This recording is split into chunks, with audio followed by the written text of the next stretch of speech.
Ville de Bafoussam, capitale de la région de l'Ouest Cameroun. Au cœur de cette partie du pays se trouve l'hôpital régional.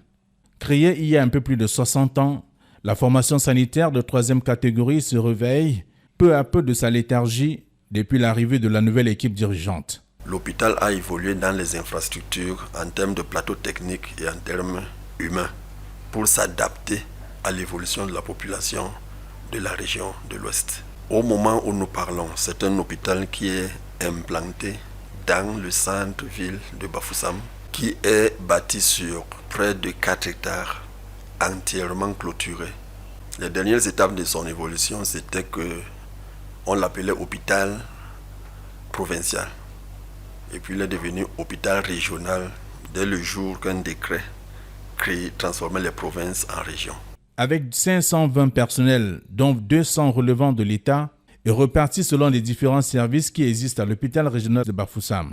Sur ce nombre de personnels, nous avons 27 médecins spécialistes, dont 16 fonctionnaires et 11 personnels spécialisés recrutés localement par nous. Vous comprenez donc que le plateau technique est dense, il est important.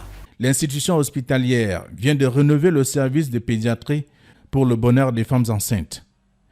Au service de hémodialyse, les patients sont pris en charge avec dextérité et amour par un personnel formé à cet effet. Je suis en train de préparer ce patient au branchement de sa séance de dialyse. Et ce que je suis en train de faire là, c'est le pansement de son cathéter. On passe ce produit pour permettre que le cathéter ne puisse pas se boucher et empêcher que les prochaines séances, le flux sanguin ne puisse passer. Nos patients qui étaient mis sous dialyse ici étaient obligés d'aller ailleurs se faire dialyser. Et dès lors qu'il y a eu le centre à Bafoussam, beaucoup de patients qui étaient allés ailleurs sont revenus. Le service de néonatologie de l'hôpital régional de Bafoussam ne désemplit pas. Le personnel est à l'œuvre pour assurer l'épanouissement des enfants nés avant terme. À l'hôpital régional de Bafoussam, nous avons une capacité de 40 lits pour les bébés et 7 couveuses fonctionnelles. Et par jour, nous recevons environ 10 à 12 bébés par jour. Et à la fin de chaque mois, nous nous retrouvons dans 130-150 bébés par mois.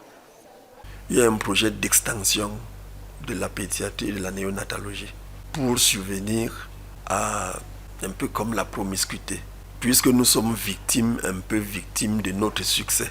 Mieux nous travaillons, plus les patients viennent et à un moment nous sommes débordés. Nous avons un projet de construction d'un bâtiment au standing. Je vous ai dit que c'était les pauvres qui venaient à l'hôpital régional, mais beaucoup plus maintenant avec ce plateau technique que nous avons fait, il y a les personnalités qui arrivent. Alors que la hiérarchie de l'hôpital se dit satisfaite du personnel, plusieurs autres services sont en marche, à l'instar des urgences. Ici, tout y est, tout comme au bloc opératoire. Afin de booster le moral du personnel, à côté de la régularité du paiement des quotes-parts, les travailleurs de l'hôpital régional annexe de Bafoussam se retrouvent tous les jeudis pour mettre la propreté dans tout l'hôpital. Et au terme des travaux, le personnel se partage ce qu'on appelle ici le pain de vie. Nous nous sommes dit dès le premier jour dans cet hôpital que nous ne pouvons pas fonctionner avec l'insalubrité.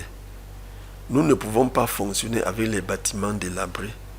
Nous ne pouvons pas fonctionner avec les équipements inexistants ou alors dépassés.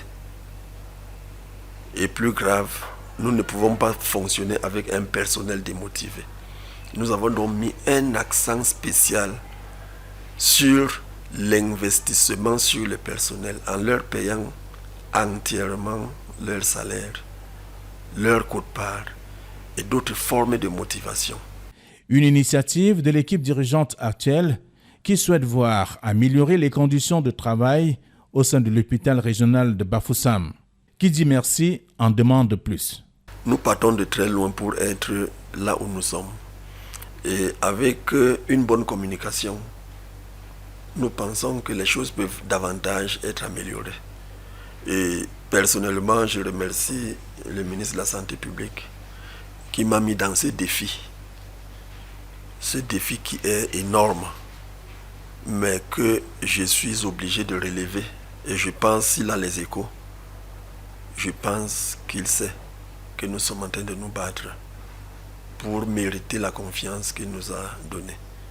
Et je pense aussi que les citoyens même de la ville, le personnel et les malades dont nous nous occupons voient les améliorations et nous promettons aller de l'avant, faire même encore mieux que ce que nous avons fait.